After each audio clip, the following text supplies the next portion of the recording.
Halo Infinite is only hours away from being shown off for the first time, so what better way to be made a fool of in record time by spouting my expectations and being proven completely wrong less than a day later. Really though, I'd been wanting to go back into more scripted content, especially with Halo, and thought it was a good time to start again. I did a bunch of Halo 5 commentary videos a few years ago, and with Infinite coming out and the incoming announcement, I thought now was the time. I'll be streaming the event on Twitch, so check the description for a link, and don't forget to follow me over there for all that and other streams. I stream mostly Halo and World of Warcraft Classic, so if you're interested in that, go check that out. And if you like this video, like, subscribe, do all the things to see more Halo content from me. Starting with gameplay, a lot has been said about Spartan abilities needing to be completely removed in order for Halo Infinite to be a more classic Halo experience. My opinion on that is I don't necessarily think Spartan abilities are the reason Halo 5 didn't feel like Halo. Halo 5 to me at its core did feel like a Halo game, and I think there's a very specific reason why. Ascend Hyperion recently did a video talking about Spartan abilities and Halo's Golden Triangle and how the former doesn't necessarily ruin the latter. Most people refer to Halo's Golden Triangle, that is weapons, grenades, and melee, as the cornerstone of what makes Halo Halo, and claims that Spartan abilities ruin the balance. What Hyperion posits is that the Golden Triangle is itself actually the tip of a completely different triangle he calls the dance. In this triangle, he puts the Golden Triangle at one tip, player health at the second, and most relevant for me, movement at the third. He goes into far more detail, so I highly recommend checking out his video. Check the eye in the upper right hand corner right now, and in the description for a link to his video. Where I differ from most people is I don't think Spartan abilities are part of the Golden Triangle, but movement. The vast majority of Spartan abilities are movement based. Sprint, slide, thruster, clamber, and stabilize are all movement abilities. They all offer different ways to move around and help give an advantage to positioning. Spartan Charge and Ground Pound are a different story. I talked in my other video in the past about how I think Spartan Charge and Ground Pound should be removed. The key reason being because they are offensive abilities like the Golden Triangle. It isn't Spartan abilities in general, but these two specifically that remove from the typical Halo vibe for me. They throw off the balance of the Golden Triangle. They feel cheap and don't require nearly as much thought as weapons, grenades, or melee, especially considering Charge is only usable out of sprint and Ground Pound can only be used from a height.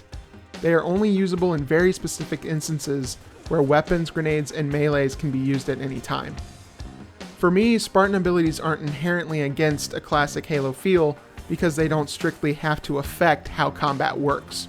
Like Hyperion says in his video, it's not the Golden Triangle by itself that makes Halo feel like Halo, it's the interplay of movement, player health, and the Golden Triangle. This is why I feel like Spartan abilities can still work and still have Halo feel like Halo. Saying that, it could just be a way to rationalize keeping Spartan abilities, as 343 seems to be committed to enhanced movement as a feature going forward. I hope that isn't the case. For me, having these abilities is just a way to try and keep up with more modern shooters. A fool's errand in my opinion. If I wanted to play a modern shooter, I'd play one of those. The reason I liked Halo's gameplay in the first place is because it was different. It didn't hold to the same conventions. So for me, adding abilities found in modern shooters just takes away from the primary reason I love Halo in the first place. It removes Halo's identity. It makes it the same in the sea of samey shooters. My hope is 343 can start to bring Halo back to being different, make it stand out from all the other FPSs again. My next hope is I don't want them to set out to make a highly competitive esports game like they did with Halo 5. The biggest issue I had with 5 is they leaned too far into the competitive aspect of Halo. They completely neglected the casual fun that the original trilogy had. I like to play competitive games, but when it's all designed to be competitive, even the social games feel competitive. Mix that with no big team battle and Warzone, not being a typical red versus blue game type, there was a severe lack of laid back gameplay for me. Halo 1, 2, and 3 were all very competitive games, but they didn't set out to be that. They were just games made to be fun first and foremost and were well balanced. They also gave you a lot of freedom in how you could customize game modes and maps to let you play exactly the way you wanted. And that leads directly into my biggest hope for Halo Infinite, being feature complete at launch. Halo 5 at launch was very bare bones. It lacked so much of what we've come to expect from a Halo game. There was no theater, no big team battle, no forge. It was mostly broken, next to no casual playlists. Halo 5 wasn't a feature-complete Halo title until a year after launch. If there's one thing that Halo Infinite has to do right, is being feature-complete at launch.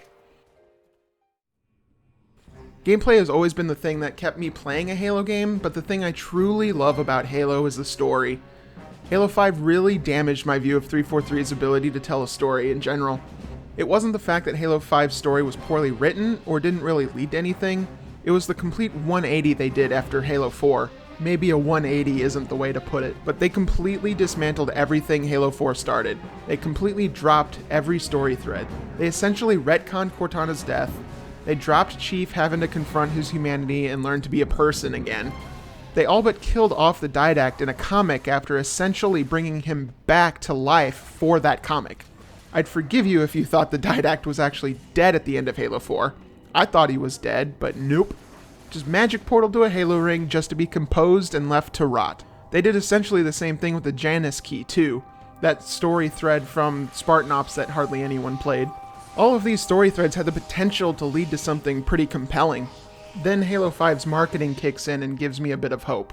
The Master Chief is AWOL, these Forerunner constructs are activating, causing mass destruction, and the Chief seems to always be around when it happens.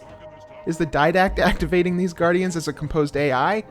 Is the Chief chasing the Didact, ignoring orders because of his grief over Cortana? Maybe for some misplaced revenge on the Didact for Cortana's death? None of that. Chief doesn't go AWOL for some greater good. He just wants to be the one to go after Cortana, who just happens to be alive somehow, and wants to subjugate the galaxy just like the Didact did. Okay. That brings me to Halo Infinite.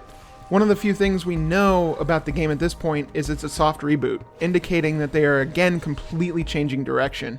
And though I'm excited for the Banished being in the main series, the fact that old story threads are being left in the dust again is very concerning for me. My hope is that the first part of the game ties up the created thread. As much as I hate AI uprising stories, I want 343 to at least wrap it up and not just ignore it like it never happened. Maybe have the created be the primary threat at first, then introduce the Banish as a force that makes taking care of Cortana complicated. Something similar to the Flood appearing on the Ark at the end of Halo 3. The focus is stopping Truth, but with the added Flood wrinkle. I'd also like to see them incorporate some of the older lore. The game is set to take place on Zeta Halo, a Halo ring that is steeped in Forerunner, Flood, and ancient humanity lore. It is the only one of the 7 current Halo rings that are from the original 12 rings the Forerunner created. It's where the Gravemind of the Greg Bear novels was held. It's where ancient humanity was held and used as test subjects to study the Flood. There's all kinds of history that's been established in old books and comics. It'd be a shame if none of that was used or referenced. I don't think the Flood itself is going to be an enemy you actually fight in Infinite like a lot of people hope, but I do hope we end up learning a little bit more about the Flood when they do inevitably return to the mainline series. When it comes down to it, there are 3 main things I really hope Infinite does.